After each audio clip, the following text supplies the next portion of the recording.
This is Josh Friedman in Chernihiv, Ukraine, which is in northern Ukraine, pretty close to Belarus.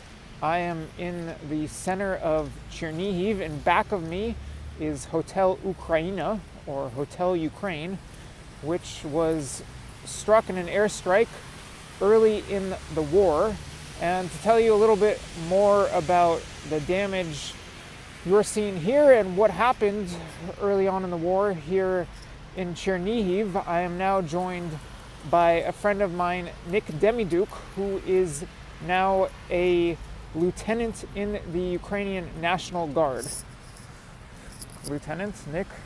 Hello. How are you? Well, yeah, I'm doing fine, thank you. Can you tell us a little bit about what happened here in Chernihiv early on in the war? Well, Chernihiv was first in line during the invasion because one of the most northern cities of Ukraine.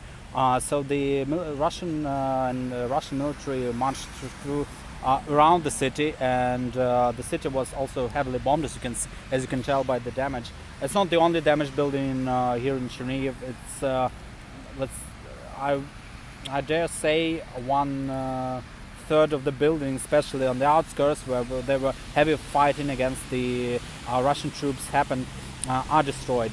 So these buildings in the center of the city and some other buildings were destroyed by the airstrikes in the beginning of the war.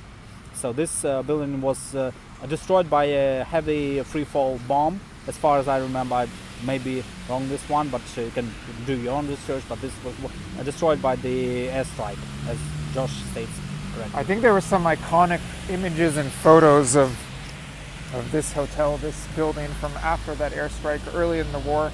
But what all took place in Chernihiv? The Russians at no point occupied Chernihiv, right? That's right. They tried to march through, and if you remember, it was the large convoys coming from the Chernihiv by all the available roads down to Kiev in attempts to attack Kiev and besiege Kiev. But as you can see, they had to leave northern Ukraine on 1st of April in those days. Yeah, you can see Chernihiv is returning back to normal, but some of the buildings are destroyed, and the wreckage is not yet cleared and is not yet rebuilt. We can zoom in or crop in. This building right over there is what, the post office? Yes, it's main post office of Chernihiv, and as you can see, it's also destroyed. You can see that some windows are shielded by the wooden plates because all the glass was shattered, and on closer view, there's some windows on the second and third floor are still shattered. It's not visible from this perspective, but this building was also damaged by the bombing. So I guess it was damaged by the shrapnel mostly, but from what I see, the building still has some destruction inside, and I cannot tell what exactly it was. How damaged was the city as a whole, or is the city as a whole?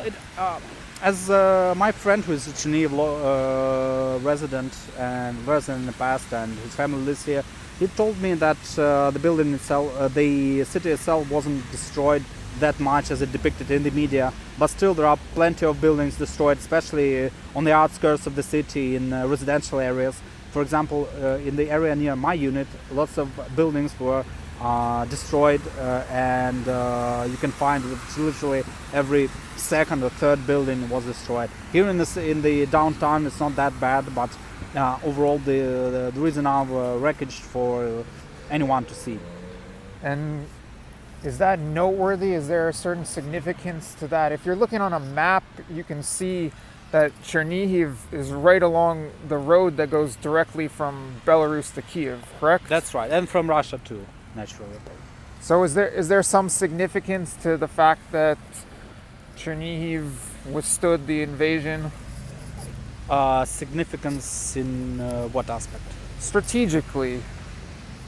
Like, I can't speak for them, but I would think that the Russian military was planning on marching right through. That's right. Chernihiv. At least for this point, they were not trying to occupy Chernihiv like it happened with Kherson in the first days, but they tried to pass Chernihiv as fast as they could, but they were not that fast, and they also there were heavy fightings on the outskirts of the city, mostly when they're trying to escape the city by the round roads around the city.